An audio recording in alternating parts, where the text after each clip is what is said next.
তাহলে আমরা এর চেয়েও কঠোর কর্মসূচি দিতে বাধ্য হব। সংগ্রামী জনতা, আমরা এটাই আবেদন জানাবো, আমরা ঈদের আগেই ট্রেনকে আমরা চালু দেখতে চাই।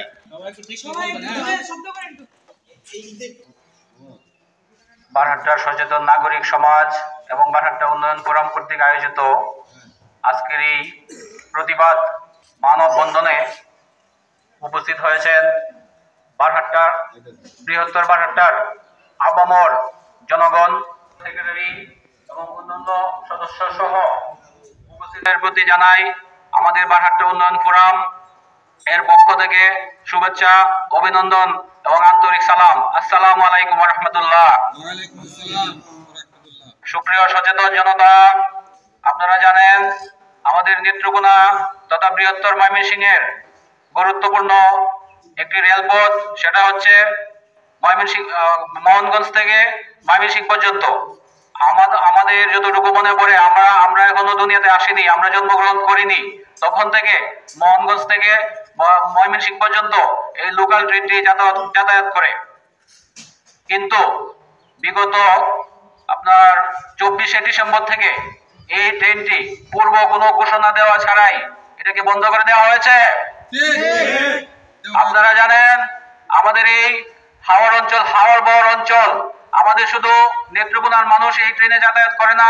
আপনারা জানেন আমাদের মোহনগঞ্জের যে পূর্ববর্তী উপজেলা রয়েছে, জেলা রয়েছে সুনামগঞ্জ সহ এদিকের অনেক ইউনিয়ন উপজেলার লোকজন এই ট্রেন দিয়ে যাতায়াত করে।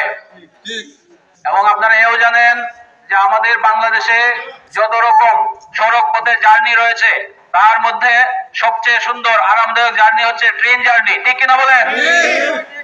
কিন্তু আমরা এই লোকাল ট্রেনের মাধ্যমে বন্ধ করে দেওয়ার প্রতিবাদে আমরা আজকে বারহাট্টার সচেতন নাগরিক সমাজ এবং উন্নয়ন ফোরামের সদস্য থেকে আমরা দৃঢ় কণ্ঠে বলতে চাই, সেটা হচ্ছে যে আমরা ইতিপূর্বে আপনারা দেখেছেন, আপনারা জেনেছেন, এই প্রিয় স্টেশন বারহাট্টা স্টেশনে উপস্থিত হয়েছি মানববন্ধন করে সরকারকে জানিয়ে দেওয়ার জন্য যে ঈদের পূর্বে আমাদের এই ট্রেন চালু করতে হবে।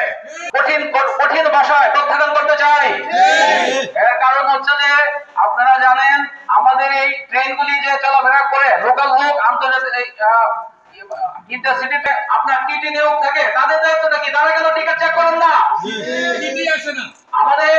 আমাদের মানুষ এখন অনেক সচেতন, টিকিট না করে ট্রেনে যায় না। তারপরেও যদি আমাদের এরকম লোক পাওয়া যায় ট্রেনের ভিতরে টিকিট করে না, তাহলে টিকিট করে আপনার নিশ্চিত করবেন যে প্রশ্ন রাখতে চাই। ময়মনসিংহ স্টেশনে মানববন্ধন হয়েছে, মোহনগঞ্জ স্টেশনে মানববন্ধন হয়েছে, এরপরে আমাদের একটা আবেদন মহাপরিচালক বরাবর জমা দেওয়া হয়েছে। মহাপরিচালক আশ্বস্ত করেছিলেন আমরা আপনাদের কাছে আমাদের বারহাট্টা স্টেশনের যে স্টেশন মাস্টার সাহেব আছে, ওনার মাধ্যমে আমাদের মেসেজটুকু পাঠিয়ে দিতে চাই যে আপনি যথাযথ কর্তৃপক্ষের নিকট আমাদের হাওড় অঞ্চলের যে লোকাল ট্রেন, এই ট্রেন যেন ঈদের আগে চালু হয়ে যায়, আপনি যথাযথ কর্তৃপক্ষের মাধ্যমে আপনি জানিয়ে দেবেন। পরিশেষে আপনারা আজকের এই মানববন্ধনে বারহাট্টার আপামর জনগণ উপস্থিত হয়েছেন, সকলকে আমাদের এই বারহাট্টা উন্নয়ন ফোরামের পক্ষ থেকে সম্বোধন করার পরে যদি ট্রেন বন্ধ থাকে তাহলে সেটা আমাদের জন্য অত্যন্ত দুঃখের কারণ হবে, বারহাট্টা উন্নয়ন ফোরামের জন্য অত্যন্ত দুঃখের কারণ হবে। তাই আমরা কঠোর কর্মসূচি চাই। সুপ্রিয় সাংবাদিক বৃন্দ, আপনারা সব উপস্থিত হয়েছেন, আপনাদের মাধ্যমে আমরা আবেদন রাখবো আপনারা আমাদের এই বারহাট্টা সহ বৃহত্তর নেত্রকোনা, বৃহত্তর ময়মনসিংহ প্রপার চ্যানেলে আমাদের এই সংবাদটুকু পৌঁছিয়ে দিবেন। এই আশাবাদ ব্যক্ত রেখে সকলকে ধন্যবাদ এবং সকলের সুস্বাস্থ্য কামনা করে আজকে আমাদের এই মানববন্ধন এখানে শেষ করছি। আসসালামু আলাইকুম ওয়া রাহমাতুল্লাহি ওয়া বারাকাতুহু।